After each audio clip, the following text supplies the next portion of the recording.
the DMV and Americans in general is that they like to collaborate. They have infrastructure in place. They have systems in place that we don't have. And when people make it in the city, I'm finding, and maybe somebody else has a different perspective. When people reach a certain level of success here, it's like they don't look back into the community and say, "Hey, let me help the next generation find these resources or build their businesses up." It's like, I made it, so it was tough for me. You got to find your own way out. And we back at it again. Far From Normal podcast. What it do? We got a new guest on the panel today. That goes by Paul. Thanks for coming out, brother. Let's get it. Let's get it. Let's get it. Let's get it. And we got lovely Lavinia back in the building. Another one. Let's get it. There we go. There we go. And you already know the one and only two-headed monsters. Yes, You already sir. know what time it is. You already know what time it is. Woo! So what's good, man? What's new? What's new? Oh, a lot is going on, man. I mean, just look at how we're dressed today. I mean, Yeah, for crying out exactly, loud. man. Wait, shout out Fire, first of all. Yeah, Fire so Athletics. Speaking of Fire Athletics, we Yes, don't really sir. talk about it on the podcast, but we do have a athleisure line, which is called Fire Athletics. We had it for a little bit of time now. Never really bring it on to the podcast, but since it's been such a crazy weekend, a High Rocks weekend, and we have a competitor that just came off the High Rocks, which is lovely Lavinia. We're going to ask her about her whole experience on, the High Rocks and what she thought of it. But yeah, so it's only right for us to bring out the merch at the same time. 100%. As you can 100%. see, we got a sunglass line. You're probably wondering why I'm wearing these sunglasses. It's also part of the Fire Athletics merch. We have You're the decked glasses out. right You got there. the headband, Glasses. glasses. Got the top. We got the top. shorts. Definitely got the We got the cords. socks. We got the whole That's nine. it, Like, the whole nine. oh yeah, we suited and Suited booted. and booted. Suited and booted. But yeah, let's get back to the topic at hand. Lavinia, High Rocks, your experience as a competitor. No, it was definitely a crazy weekend in general. So first of all, shout out to Far for There the we go. gear this There you weekend. go. That was amazing. That's it. I think it was so insane to be in that space. Yep. I'm pretty sure you guys felt the energy as well. 100%. It's an experience that's been curated for people who've been training, and I think that's one of the things too about High Rocks is Absolutely. you cannot go in there unconditioned because it is a humbling experience. Can you explain High Rocks to people yeah, that don't so, know exactly what it is and how you found yes. it, how you found out about it actually? Yeah, so High Rocks is a functional training competition. So it's a 1 kilometer run between 8 stations. So it's 8 kilometers and 8 stations in total. So they have a whole bunch of options. So you could go for singles, you could go for doubles, you could go for relays. And if you're really feeling like this is your thing, you could be a pro Yeah. and definitely go for pros. So we know a couple That's of people insane, who, guys. We seen the pro level. yeah, Oh yeah. It's for not sure. no joke. So I think I heard about High Rocks last year, actually, when I first came to Toronto. I was hoping to get into it, but I wasn't entirely sure because it was so new. And I hadn't really trained for it. So coming into this year, there's a group of people who were talking about it. They're saying, "Oh, guys, we should go do a High Rocks." And I was just like, what in the world? Like a fast run, and then an exercise? Like I couldn't fathom the idea. But a lot of people were like, "Oh, let's just do it. We'll train. It'll be great." I thought I was going to do doubles. I tried to find a doubles partner, couldn't find one. Ended up doing singles. So started training in May. So there's a group of us. We were training, did single sessions, did sessions on our own, came together for track. Yep. So many Thursdays. Oh yeah, I can imagine. Thursdays Yeah. after Thursdays out there doing our 400-meter repeats. Yeah. And we came out this weekend to put all that hard work on the line. And That's it. it was, definitely crazy, definitely a humbling experience. But And how much 10 out of hours 10. was that? That wasn't even that long ago, and you're here for It the podcast. wasn't. Yeah, it was. So I started at 1:10 today, and we're here, and it's 6 p.m., 7 p.m., and we're getting it done. And just like that, yeah, all that training for all those months, and now you put it all on the line, and For here we sure. are doing the podcast about it. yeah. It's funny how the world works. It was crazy for us, even our experience. I know for both of us this year, we didn't participate in the High Rocks event, but we managed to see so many people competing, like Yes. friends.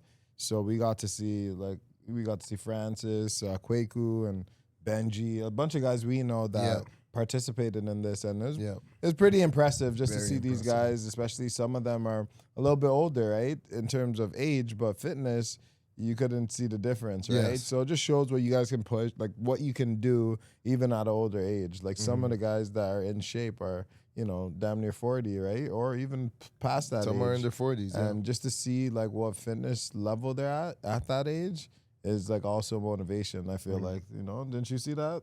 I did see that. I thought it was impressive, and even not only our counterparts who we knew, just seeing the contestants, other competition competitors that were out there, and the ages that they were still pushing, still really getting it. Not letting their age dictate what they're willing to do, and just having that discipline and that consistent focus on trying to get the job done was very impressive. But yeah, High Rocks, it's one hell of a thing. I mean, Paul, what's your thoughts on High Rocks, and how did you find out about it? Well, I'm in the fitness community. I have a lot of friends that have been training for it. Okay. Specifically this year, I noticed that a lot of people have been training for it for months. So me personally, it's not my thing, but I respect it for what it is. I think it's a good way for people to kind of get a benchmark of where their fitness is. So yeah, this, if that's your thing and you want to run with it, go ahead. But for me personally, I like to work out by myself and kind of just do my own thing. Oh, so. I totally get it. I mean, for me as well, I'm not really into the HIIT type of workouts where it's like very quick pace and go gadget, or like the Energizer Bunny. I'm not really a fan of that.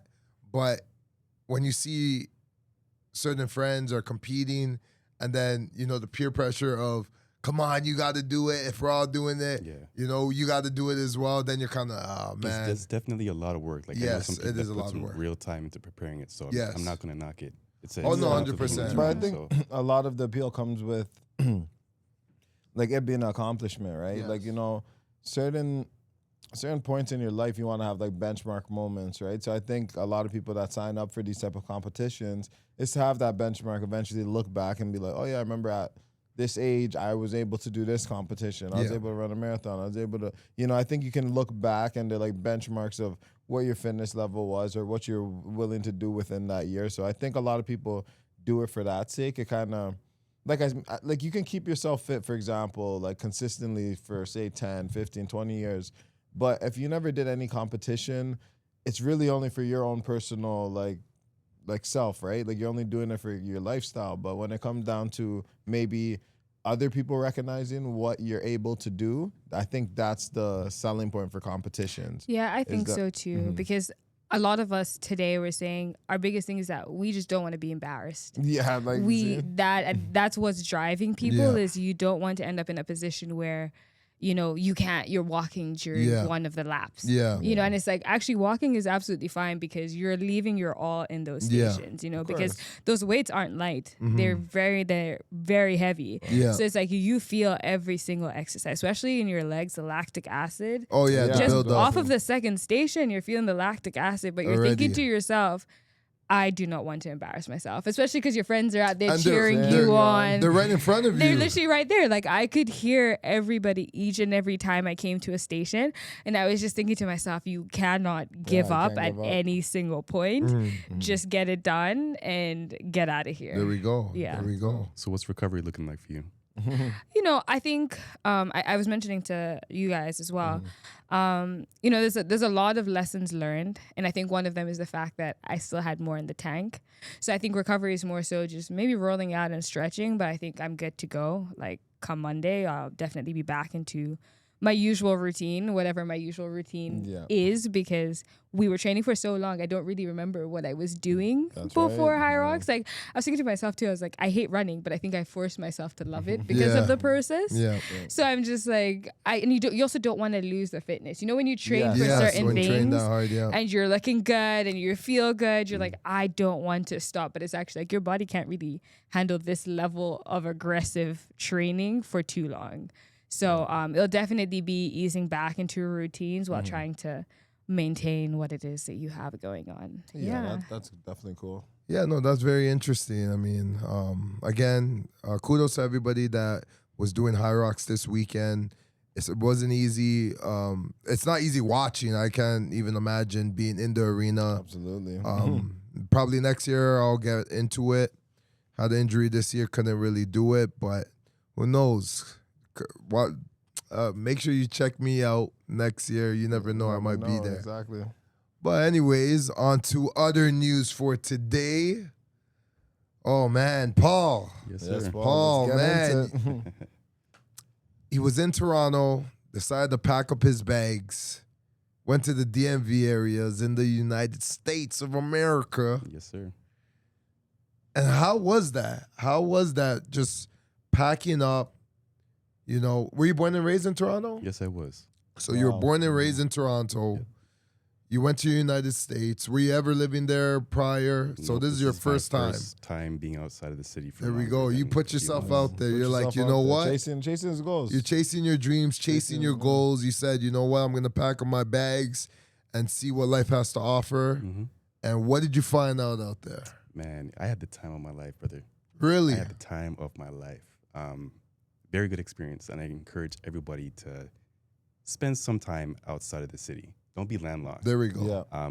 Really refresh my perspective. I think one of the biggest fears that I had growing up was that I was going to be one of those people that lived and spent their whole life in the GTA and never got a chance to explore. So the fact that I got that opportunity, I felt like it was a blessing. That's amazing. And it wasn't even just work. I got a chance to reconnect with family that I haven't been in touch with. That my side of the family over here hasn't been in touch with for like 35 to 40 years. Oh, wow. So I actually got a chance to connect my grandma with her brother via FaceTime, and that was the first time she's seen her brother's face in 35 years. Damn. So now we're talking about trying to make arrangements for them to actually meet each other. Okay. Because both of them are in their 90s, and that was a very important moment for me. Okay. And I actually also had an opportunity to take my family to Jamaica. I seen that when you brought your mother there. My mom, my sister, and I took my mom back to the place where she was born. Wow. We saw my grandma's farm. We reconnected with family friends. It was just a really good and wholesome experience for me, I think. That's amazing. That's nice. That's amazing. Yeah. So when it comes to Toronto as a city, a metropolitan city, and the DMV area is also a metropolitan city, what would you say the difference is when it comes to entrepreneurship? What did you see that the DMV area had that Toronto didn't have? What was their drive and what were their motivations and ambitions? Okay, so before I begin, I just want to say that this is my unique experience. Yeah, no, 100%. Right. So maybe somebody else out there that's listening to this might have a different experience. Yes. But I just feel like in Toronto, there are some great opportunities out here. You can definitely make it. Okay. But it's hard. People want to see that you make it. People want to see that you made it first. They want to see a certain level of success first before they give you some kind of respect. Yes, that's right. That they want to work with you. One thing I noticed about the DMV and Americans in general is that they like to collaborate. They have infrastructure in place.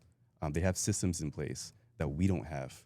And when people make it in the city, I'm finding, and maybe somebody else has a different perspective, when people reach a certain level of success here, it's like they don't look back into the community and say, hey, let me help the next generation find these resources or build their businesses up. It's like, I made it, so, it was tough for me. You got to find your own way out. No, that is the mentality I continue to see out here. I think you're extremely right on that aspect. Like, I don't want to come on this and start putting Toronto on blast because, there's a saying that we have a crab in the bucket mentality, which I think our generation is starting to grow out of. I think it's less about that. It's more about, it's hard to find resources specifically for our community to get certain things off the ground. Like we're competing against other communities for those resources. Like if you apply to places like BDC, right? Are those opportunities accessible to our community? Like you might have funds set aside, but you know, how are we making sure that people that have business ideas are accessing those funds? Whereas opposed when you go to the States, there's specific organizations, right? The Black Americans have their own banks. Black Americans have their own colleges and universities. When you go to college and universities, you have your own black frats, right? The fraternity life out there is a big culture shift for me because you know if you're part of a fraternity, people will look out for you. It's a brotherhood, and that's something that we don't really have out here. We do have a small group of Black Torontonians that are building something up. Shout out Canada Q's. Yeah. They've been pushing it, but there's that's like one. And when you go to the States, There's multiple. there's multiple.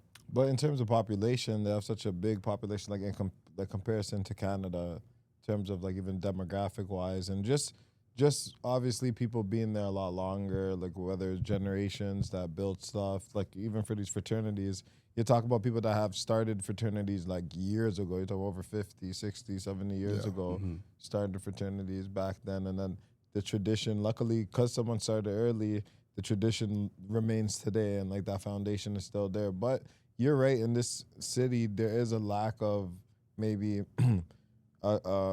community in terms of maybe opportunity. Like, do we have the resources or outlets to go to perhaps benefit a lot of people in our communities? And I don't think there's many of that. I think agree that we have little niches here and there, little, that only certain people are privy to anyways.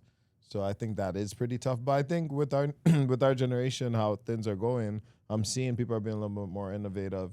People want more community. People are like investing their own time and efforts to make things happen. I think they're starting to see that, especially with like social media and stuff like that, it's easy to reach out more so than ever.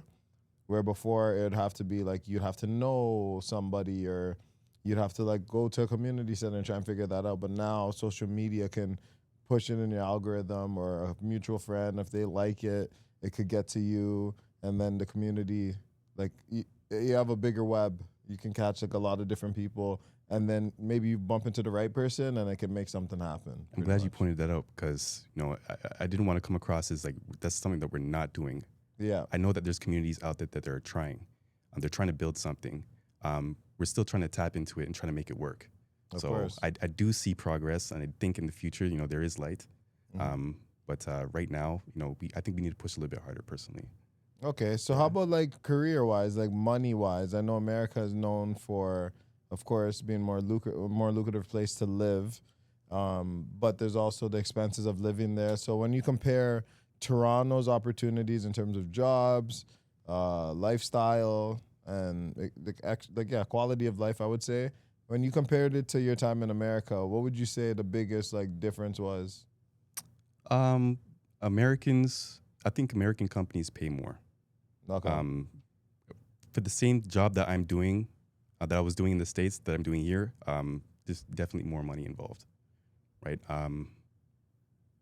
But what was the difference of your expenses there, like living wise? Cost of living, like for me, it was manageable with my salary.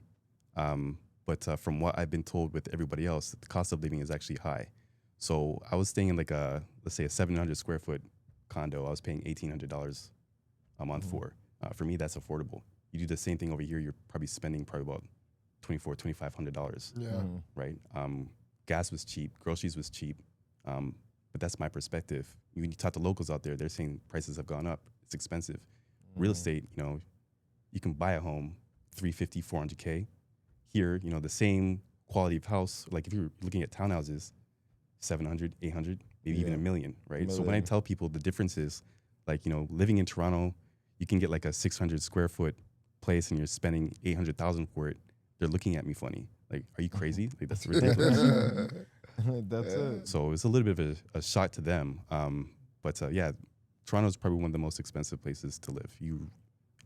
I don't know anybody that is not pushing 2 or 3 things at once. You have to have a full-time job and a couple of side gigs, or you're trying to push something for yourself. Yeah. But the incomes that we're having out here is it doesn't support your lifestyle. You have to do a little bit more. No, 100%. So that's why I'm always wondering why people tend to stay in Toronto. But I guess it's that I think it's the thought of not knowing how they can survive in a different country. Like, where's their financial backing going to come from? How are they going to get a job? How are they going to live? Could they live comfortably? Especially if you're not a citizen from another country. They would like to have a salary that's relatively similar to what they're making in Toronto. So figuring that out is always a big deal for them. So I think that's one of the reasons why people tend to stay in their cities, because they're scared of the unknown. But you had an opportunity to leave, and you took it and you ran with it. A lot of people don't typically do that, just because, leaving family, friends. Of course, it's a big commitment. It's a big commitment. It's a big deal. And you left and you came back. So kudos to you for that. I also wanted you to touch on the dating scene out there. Because are you single right now? I'm single. Okay, ladies, you heard that. He's single. He's a single man. Don't hit me up. I'm good. Yeah. He's a church guy. Yeah. So yeah, you were out there. Did you have any chances in dating out there? Did you have a relationship? So one thing I told myself when I went out there is that, I'm not going to play around and do any of that stuff when I was out there, because I knew that my stay was going to be temporary. Okay. And, that's just not my style. If I do that stuff, it's not going to work for me. I don't like that kind of drama. So I told myself, if I go out there, I'm going to approach things on a very, friendship level.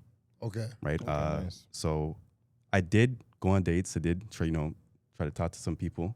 But my intentions were pure. I made sure I drew that boundary for myself. I noticed that it was a little bit easier for me to approach women in the States than it is in Toronto. Toronto, I'm noticing there's a little bit of resistance, sometimes pushback. I get it. It's Toronto does not have the best reputation for its dating scene. Okay. But it's just very different in the States. A lot warmer, I'm going to say. It was easier for me to approach women in the States than it is for me to approach women out here in Toronto. So cold in the six. So, it's cold in the six. So when you say it was a lot warmer for you to approach in the States than it was in Toronto, could you give me an example in that?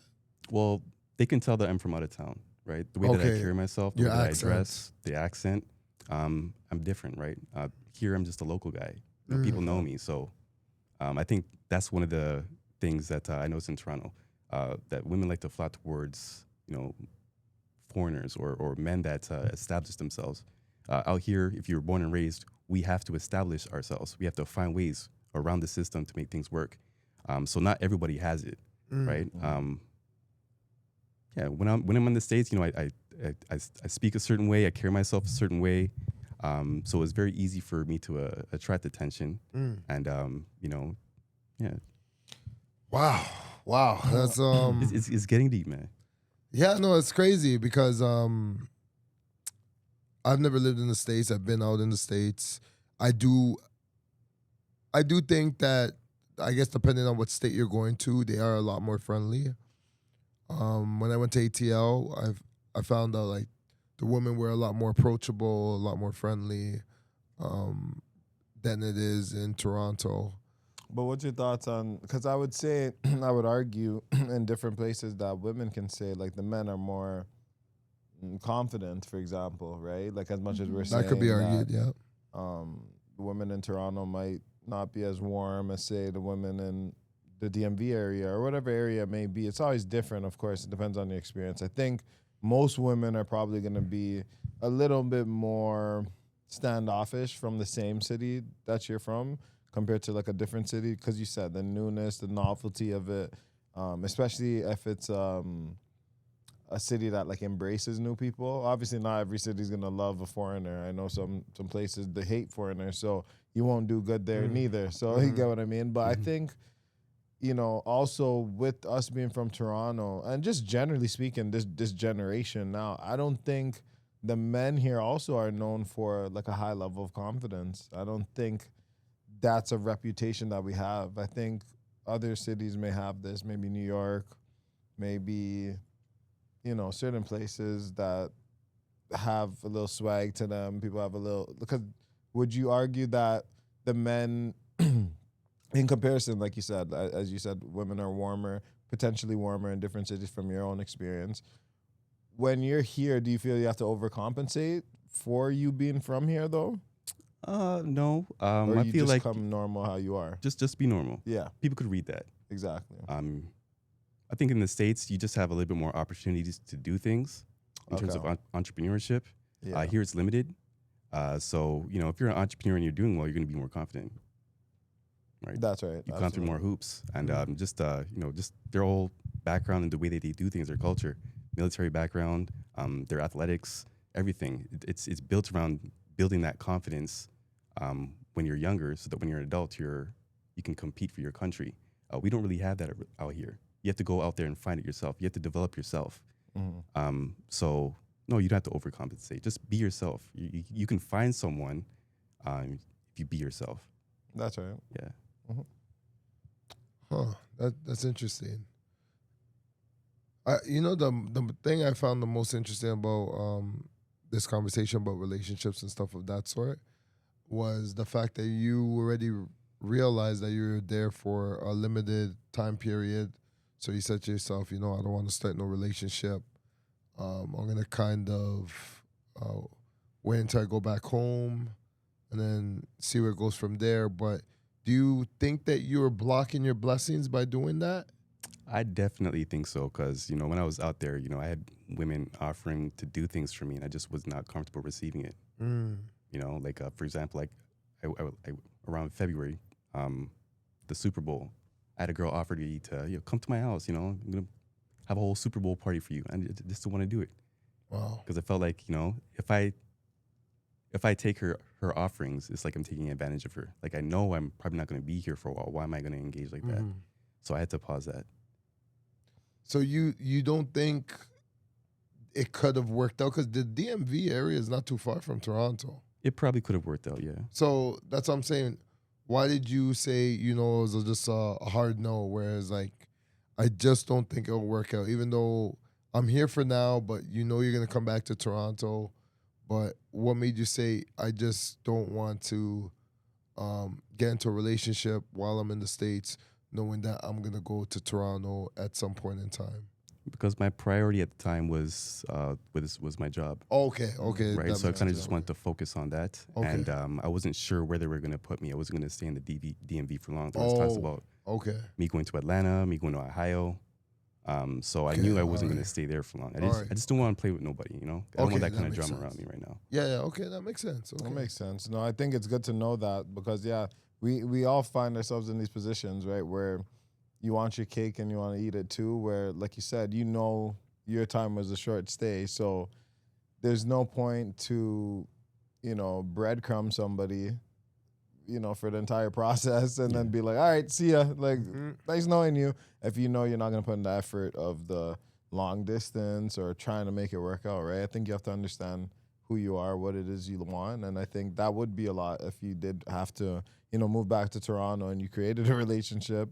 Now you'd have to double back and be like, is this really worth my time and all that? So I do understand that because I do believe we do get into relationships sometimes without thinking of the future or the next step. We just go, oh, this feels right now. And you don't want to block your blessing like you're saying.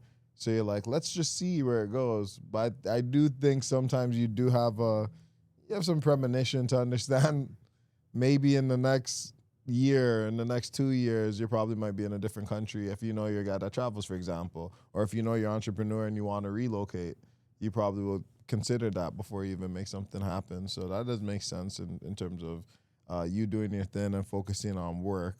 But I do want to I wanted to talk about just work and just balancing, because obviously with your work and your career, that's the most important thing, I'd imagine, like in your life, or one of the most important things, what would you rank it? Just work Number life one right now. Work Next to God, number one. number one would be your work, right? Yes. So when we think if number one's your work situation, at what point do you think that work becomes secondary to family?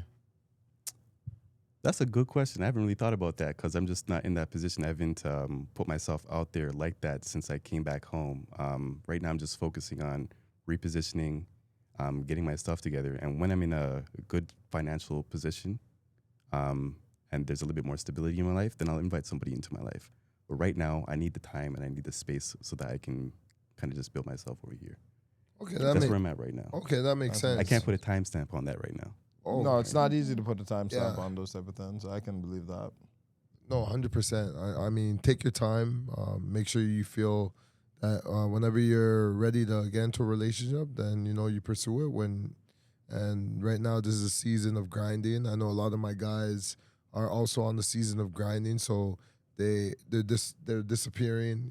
They're locking in. It's gonna be a long winter. Bundle up. Mhm. That's it. Winter Strap up your arc. boots. Exactly. Winter arc loading Winter arc loading up. Winter is coming. Mhm. So yeah, we all got to be ready for that. But another thing I wanted to talk about is you brought a book, and I'm very interested to hear more about it. Yeah. Yes. Powernomics. There we This go. is the blueprint that Mr. Claude Anderson is recommending to help the Black African Americans out, and this is something that I think everybody should take a read on. It talks about group economics, and something that I think that we need to apply in the city. Right? Yeah, I mean, I've read a little bit of the excerpt at the back, and I was seeing, kind of what they were briefly talking about. What made you even get into this book? Around COVID, Okay. I had a little bit more time on my hands, and a friend of mine, Jordan Clark, I'm going to shout him out. He recommended this book to me, and I just took a look at it. I just wanted to find a way how I can be a better person for my community. If I ever attained economic power, what would I be able to do with it? Or what are some goals that I should be setting for myself if I wanted to be the man that I say I want to be, right? When I hit a certain position in my life. And so I think this book kind of just gives Black folks just a base of how they should be operating when they're entering certain environments, when they achieve a certain level of success, because other groups are doing it. And you kind of notice that other groups, they come over here and very quickly they acquire wealth or they acquire some level of independence. I'm not saying our community is not doing it. I'm just saying that to have one unified way of moving in Toronto, this would probably be a good way to start. Okay, so I wanted to ask you just quickly, because I do know, our podcast does, we talk about a lot of issues in the Black community, and of course a lot of, our demographic would be Black folks, and you just being a Black male, and obviously you just said you read this book, you seem like you're very intelligent, the way you speak and the way you carry yourself, and the way you've carried yourself on this podcast. What advice would you give to those that say don't read? Say someone's watching this podcast and they do not read.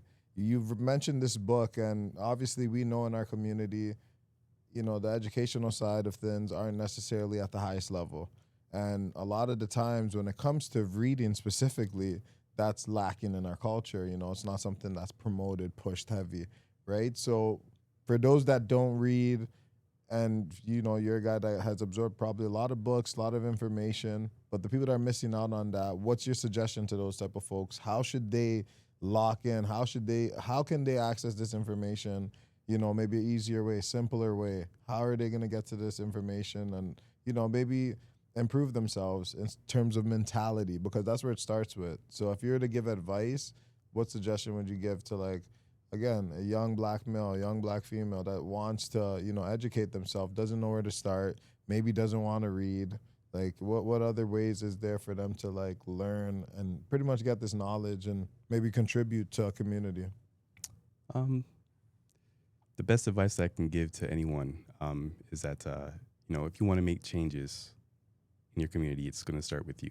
And education is like you're holding yourself accountable. So I get it. Reading can be a drag. It's time consuming. But I would, if you don't like reading, read. You have to kind of train yourself to learn, and reading is an important part of learning. I would say for that book in particular, there is a video that can. That's what I was gonna ask, because isn't there alternatives such as audiobooks or some kind of visual? You can see that Claude you can Anderson, see. he did a panel featuring that book. Okay. It's an hour long. It's a condensed version of the book, and if you want to get some knowledge on it, fine. Go ahead and watch the video. But I'd still encourage the Black community to sit down and just read these books. There's a lot of books that you can read just to get some kind of knowledge base. It helps you with your speech. It helps you with your memory. It's not just about, like if I give you a video today, you'd probably be watching the video and doing something else. You're not going to pay attention to it. But if you actually sit down, take the time and turn the pages, you're going to absorb it a little bit better. Okay, so no, I understand that aspect of it, but for young readers, what tends to happen to those that don't read a lot, it's very hard for them to visualize the message that the author is trying to illustrate, because they're not consistent readers. They're not avid readers, right? So when you're an avid reader, you start to, when an author is talking to you, when you're reading the book, it feels like the author's talking to you. You can visualize the words. You can visualize what he's trying to explain to you, what he's illustrating. But those that don't read often are just reading words, but they don't know what's really going on in the book. So if that's the case, how would they really internalize the message that's being said if they're just reading the words itself? Okay, let me ask you a question since you're a fitness guy. Let's say you were training somebody that doesn't like exercise, doesn't really exercise, but still wants to gain some muscle mass and lose some weight, but they don't want to lift weights, they don't want to go for runs. What advice would you give them? Yeah, that's an internal problem first. They would exactly. have to fix that, like that mindset, right? You still got to do the work. Yeah. Right. So I get it. Like I said, it's an accountability thing. You might not like the process of reading. You might not like doing certain things to learn certain things, but you still have to go through it. There's no shortcuts to this, right? It's education is an important part of life, and once you learn how to educate yourself and gather those tools, and you learn how to apply it, you're going to see the difference in your life, and that should be enough motivation for you to keep going. So that's why I'm saying, if you don't like reading, what I would recommend is that you start reading and you start to find ways to like it. If you have a problem with comprehension, just do it in small chunks. Have a little guide, pull out your chat GPT and ask questions. That's actually a good tip. The advice, right? That's a good tip. Good advice. You don't want to read the whole book, just Powernomics. Give me the summary. Take the table of contents, take a picture, put it on chat GPT, and it'll give you a breakdown. Oh, there we go. You still have to read it, but you're not reading 200 pages. Yeah. Wow, interesting. But to get the full effect of it, you need to go through each chapter and read it and really try to appreciate it. Right? And it's one thing to read something, but you actually have to apply it in life too, right? Yes. It's like a textbook. You still have to apply it in life. Absolutely. That's right. Yeah. Lavinia, have you read that book before? I haven't. I was actually just thinking to myself how a lot of the time we get stuck in education and never move to action. And so I think it's very important to know when you've educated yourself enough, and now, well, not really enough, but I guess enough, quote unquote, to be able to take action, especially when books are calling you to take action, because I think that's often things that we forget that books are doing, especially books about race and racial dilemmas, which I'm assuming this is. And so it's just kind of understanding how you can take what it is that the book is telling you and apply it to yourself, because not everything's going to apply to everybody in the same way, and not everything's going to speak to everybody the same way, but it's a matter of what resonates with you, what's in your power right now, and how can you take that and make a difference in whatever space and whatever community you're in as well. So I definitely, I think I'm trying to get more into memoirs and things like that a little bit more now than I did before. which has been a very interesting change from reading like nonfiction in a way.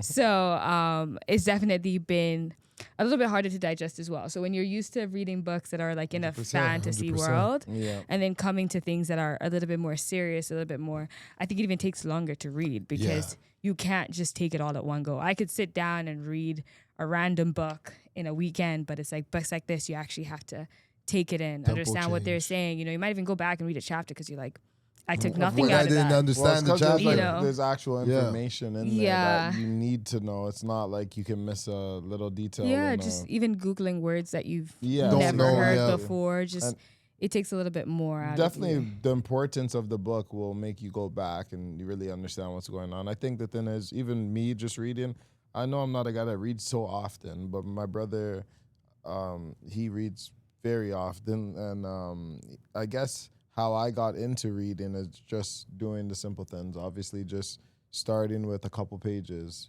maybe 5 pages a night, 10, or whatever the case may be, and just doing those little steps. Eventually, you can get to a point where reading not so bad. And yeah, I killed some books that I never ever thought I could read. 500 pages, 1,000-page books. You're thinking you can't read that. It's almost like running a marathon. You're like, how can someone sit through this? Like, the patience of it. And I think just patience in general, us being men, women, just trying to be successful in anything we do, patience is one of the main things you need to understand and be aware of. Because if you're not patient, you will stop your process before completion. And that's the quickest way to fail. So once you stop your process, there's no way to be successful at it. So I think just being patient is like a progression thing. Being patient, progression will be slow, but as long as you're patient, eventually it'll come and hit. That's it, one step at a time. But the That's key is it. to start, There you go. right? Yeah, no, for sure. The key is to start. I think a lot of people struggle with their path in terms of which direction they should take.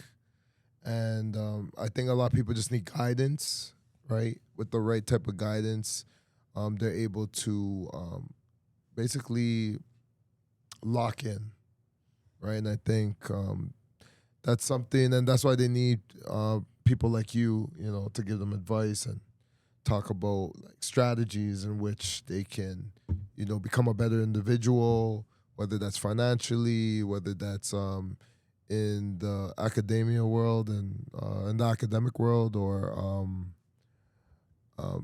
just in life in general, health and wellness, because life has multiple avenues to go through, right? A lot of things you got to deal with, whether that's mental, physical, spiritual, emotional. So you got to develop all these different aspects of yourself, one by one, piece by piece, brick by brick, and you'll just be a better person in general. Yeah. But yeah, we're gonna be coming to an end of this podcast really shortly. But I didn't ask you, how was your weekend? Oh, my weekend. Because there was so much stuff going on. Man. We didn't get a chance to ask you, what'd you do this whole weekend, and it was crazy how we got you to the podcast too. You seen a clip? Yeah, I've seen a couple of clips. You see a couple of I clips. see you guys trying to have some deep conversations, so I just wanted come by and see what's up.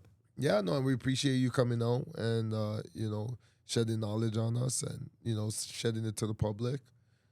But yeah, what'd you end up doing? This weekend was very low key for me, man. Okay. I'm just I'm in a different mode right now. I used to be in the fitness scene a lot, Yeah. and just had to really calm that down for a minute. So I'm starting a new opportunity soon, Okay. and then just preparing for that.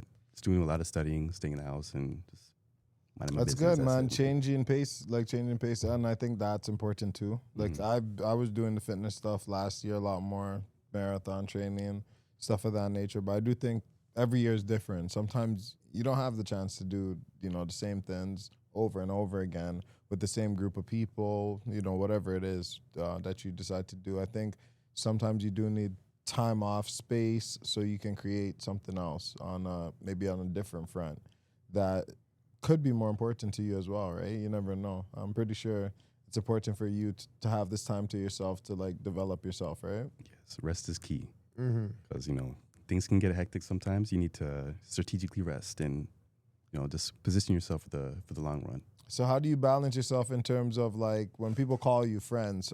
Come to my party. Come to this fitness I was about event. to say that the FOMO effect. The FOMO effect. How do you People are deal with hitting you that? up. People want you to join this. How do you deal with people that may invite you to things, want you to participate? They're not doing it in a malicious way. Just want you to, be the best you and really maybe show your potential. How do you separate yourself from those type of things? Even the peer pressure of it all. I mean, I don't feel pressured. I don't feel like I'm missing out on anything when I'm working on myself. Okay. Because I know what's on the other side of that. I'm working towards something else, right? And, if you're really my friend and you support me, that invitation isn't going to expire, right? You're going to understand what I'm going through. And you're going to give me some space so that I can do my thing. Because when to come back and be on a different level. That's it. I mean, I got to do what I got to do. Everybody's got to do what they got to do at the end of the day. And if you really cared about me, and you would want to see me on a higher level in life. So that's where I'm at right now. So when did you get to that mentality? Because some people never get to that mentality of just saying no to things. The peer pressure gets to them, or the FOMO effect gets to them. Because I do have a few friends that even though that they're older in age, they still feel that FOMO effect of, just fear of missing out. Whether that's a certain type of an event, like workouts, house parties, you name it. Maybe like traveling trips. They're always trying to make it for everything. So when did it dawn on you when you said to yourself, you know what? I need to take care of me, and I can't worry about the next person and what they got going on and them wanting me to partake in what they got going on. You know what? When I came home, I prioritized just reconnecting with everybody and just seeing where everybody was at and, just trying to stay, trying to keep up with everybody. There's always an event going on in the city. And, I think it was taking me away from doing the things that really mattered, that was actually important. So I had to just kind of shift my focus and just tell myself, like, hey, man, you can always kick it with these guys later. You really got to just handle your business right now. I'm looking at the news, I'm looking at the economy, and I'm just like, what's more important right now? Training for a marathon, taking 2 months to train for High Rocks, or, taking this time and really just repositioning yourself for the next year. There we go. So I've been trying to reposition myself for 2026, like since September, like I'm already in 2026. Wow. Right. So you guys probably won't see me for a bit, man. Yeah, I don't blame you. I don't blame you. Right? I don't But blame when you. you do see me, we're going to have a good time. Yeah, it's going to be different. I think a lot of people don't understand that, because what I see is when certain things are going on, whether it's the marathon and the training for that, or the High Rocks, or it's a commitment, or Spartan race, or whatever type of physical activity that's out there, sometimes I realize people don't understand why people are taking a back seat in these things, because they have other dreams and goals that they want to accomplish. And to take 2 months, 3 months off what their original goal is, to train for a High Rocks or a marathon or a Spartan race or some kind of activity, they don't understand how much that really takes away from the individual. opportunity cost. Yeah, opportunity When cost. you're chasing cost. something else is going to go away. 100%. You can't juggle all of it at the same time, right? I know a lot of people say, oh yeah, you got to stay balanced, you have to balance everything. But sometimes you got to be unbalanced. You can't balance everything. Well, you have to lean more to one side. Yeah. Sometimes you have to lean in more into one side just because that's what you're banking on. Yes. That's what you're betting on, right? And sometimes that's your better bet. I think that's what it comes down to. Like you said, if he's thinking of the economy in terms of what's going on or training for a marathon, again, the marathon he can train in 5 years from now. Yeah. The economy right now as it stands, he wants to position himself for the next 5-10 years. So I think, again, it's just priority. You have to prioritize what works for you at that given moment. And again, prioritizing, the importance of, like you said, maybe your finances over fitness in that sense. Not necessarily fitness as a whole, but competitions or anything of that nature. I see why dedicating that time might not be as appealing to you as maybe 10 years from now when, you're way more financially secure and you have the leisure time. So would you say that those other additional things is more considered as a hobby or recreational activity?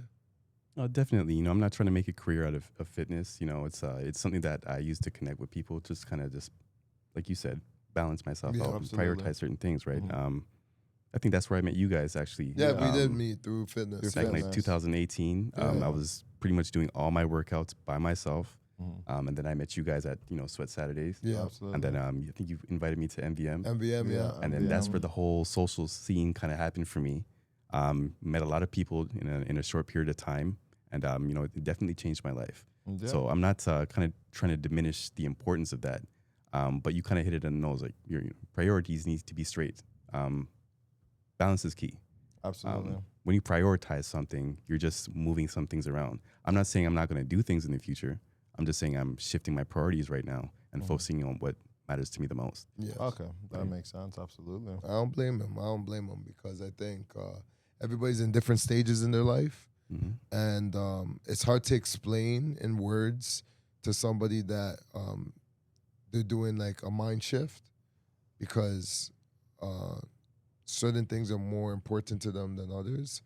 So when you get to that point where you're able to disconnect and reconnect, you're probably in the best position possible because, again, all these people that really do mess with you, they'll still be around, right? And people that weren't really messing with you like that, or didn't have your best interest at heart, those people disappear. And you got to appreciate that too. Yes. I guess that's what you moving back and forth. My brother had experienced that too, living in China for 4 years and then coming back. I think that's the biggest probably eye opener for a lot of people because when you leave somewhere, you no longer have proximity friendships. A lot of friendships are based on proximity because someone lives in your city or lives close to you or works around you or whatever the case may be.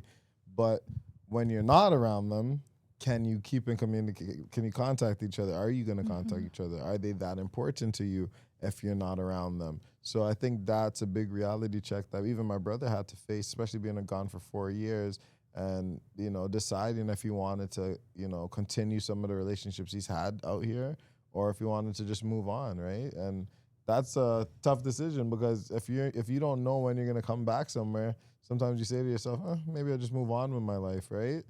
But there's still going to be friends and people that care about you that are going to reach out regardless if you reach out. So those people are probably people in your corner that like you want to, have a continuing friendship even when you do come back because they put that effort out. So how did you balance that, man, when you came back?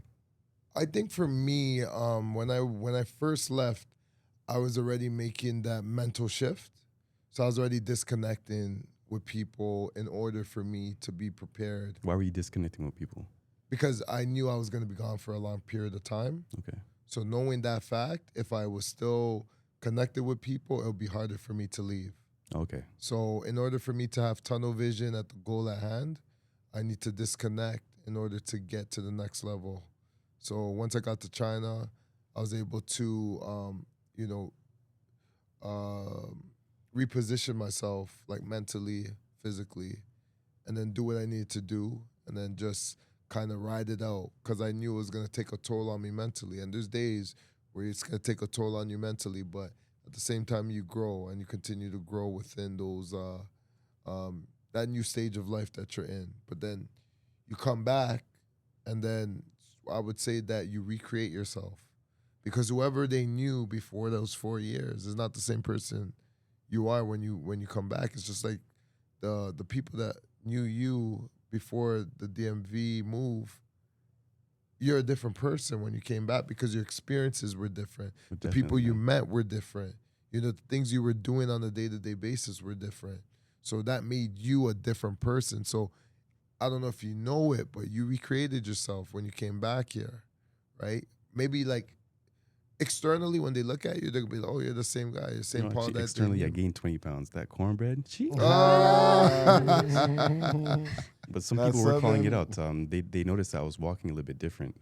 One thing about the States that I appreciate is that I was out there by myself. Yeah. So I had to fend for myself in every single aspect. So when I came back, I came back much more confident, much more assertive. I had a little bit of an accent that I had to get rid of. Okay. I just recently stopped saying y'all. Okay. I Yeah. replaced my y'all for A's again. Okay, Y'all. It was a wholesome experience, man. I'm actually looking forward to going back out. It's not the end. I'm going back out soon. Oh yeah. That exact area, DMV again, or just No, America? it's a little bit further south, but opportunities are in the works right now. So Yeah, man. We went to Atlanta. Atlanta was a trip and a half, but Hotlanta. It was a lot of shit went down. There's a lot going Atlanta. on in ATL. It was definitely hot. The good and bad. So Good and bad. yeah, but you take it as it comes.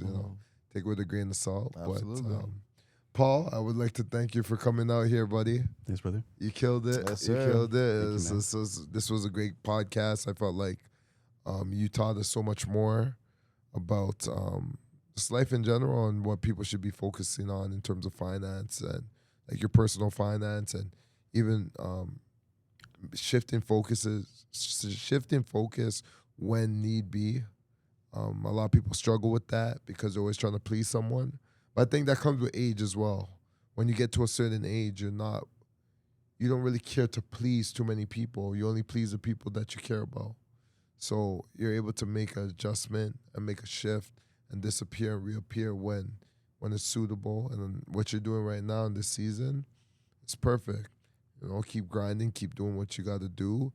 And when you feel the time is right, you reappear, just like you reappeared over here on this podcast. This is your first podcast. Hey, man. You did amazing. That's it. This was amazing for your first podcast. Yeah.